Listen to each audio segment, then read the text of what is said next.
ဘဝမှာဘာကြောင့်ဘုံဘုံတို့တွေကငြင်းငြင်းချမ်းချမ်းအေးအေးဆေးဆေးမနေကြရတယ်လေဒီစိတ်နှလုံးဟာအနှောင်အဖွဲ့တွေနဲ့နေလို့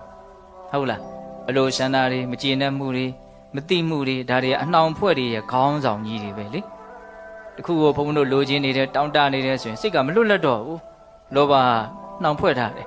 လိုချင်မှုကြီးရင်ကြီးတော့ဒီစိတ်ကလှုပ်ကိုလှုပ်မရဘူးဟုတ်လားဟာမကျေနပ်မှုကြီးရင်ရောအနှောင်ဖွဲ့ပဲနော်ခဏခဏတတိယတယ်မုန်းတဲ့လူတွေကိုဟုတ်လားဒီမကျေနပ်တဲ့စိတ်နဲ့ကြိမ်ဖန်များစွာတွေးတယ်စိတ်ကမကျေနပ်မှုတွေမှာပဲမြုပ်နေ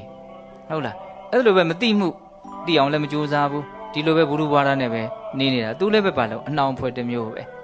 နော်အဲ့ဒီအနှောင်ဖွဲ့ကိုဘုံဘုံတို့ဘယ်လိုခေါ်တော့တန်ရောရှင်နော်စိတ်နှလုံးကိုပူလောင်စေတဲ့လို့အဲ့ဒီတရားတွေကိုပဲနောက်ထပ်ဘယ်လိုနာမည်ပေးသေးတော့ကိလေသာဟုတ်လားစိတ်ကိုမလွတ်လပ်အောင်နှောင်ဖွဲ့ထားတဲ့လို့တန်ရောစဉ်လို့ခေါ်တယ်စိတ်ကိုပူလောင်အောင်ရှုမြိုက်တဲ့လို့ကိလေသာလို့လည်းခေါ်တယ်ဟုတ်လားစိတ်ကိုအမှန်တရားကိုမမြင်အောင်ရှေ့အနေဖုံးကွယ်ထားတဲ့လို့និဝရဏလို့လည်းခေါ်တယ်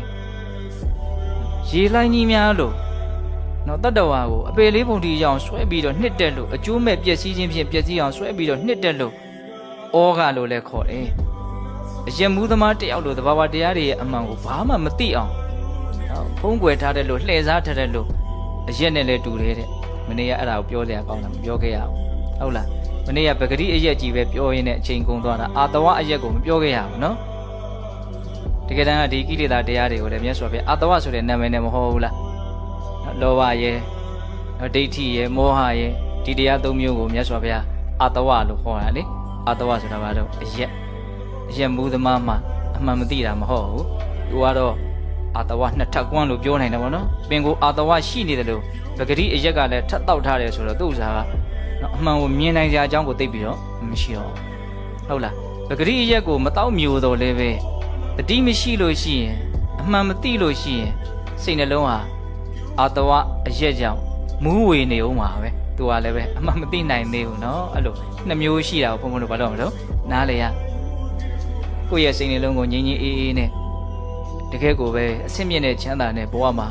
နော်နေနိုင်သွားခြင်းနဲ့ဆိုရင်ဘုံဘုံတို့ဟာအပမဒလိုအပ်ချက်ကိုဖြည့်ဆည်းပေးဖို့လို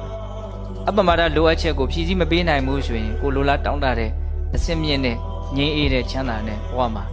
နေနိုင်မှာမဟုတ်နော်ပူပူလောင်လောင်ရှုပ်ရှုပ်ထွေးထွေးနေရင်းနဲ့ပဲသွားမှာပေါ့